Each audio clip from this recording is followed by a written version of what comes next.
Milli Howpsuzlyk Ministerliginiň işini ýatyrmak we ykbaly barada. Bilşimiz ýaly Milli Halas ediş komiteti Türkmenistanyň Milli Howpsuzlyk Ministerliginiň öňüne goýan 14 gün wagt içinde MHM-niň özüne degişli berja etmeli 11 maddeden ibaret borçlaryny ýerine ýetirmekden boyun öwürýänligi we halkyň garşysyna guramaçylykly jenaýatçy topar üçin işleýär diýilip resmi taýdan kabul edilýär.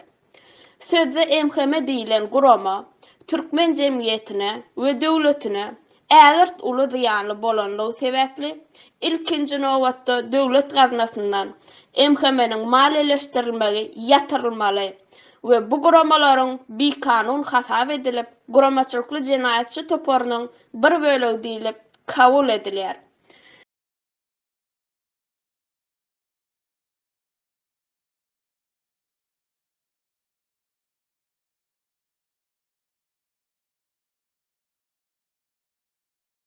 Egerde bu karardan soň MHM edýän jenaýatçylyk işine halka gorku salmak, ýydarlamak, ýalan habar ýaýratmak, töhmet atmak, täze Türkmenistanyň gurulşyna garşy sabotaj işlerini alyp barmak we şuňa meňzeşler dowam etdirilse, täze guruljak Türkmenistan döwletine agyr jenaýat hasap ediljekdir we iň agyr jezalar bilen jezalandyryljakdyr.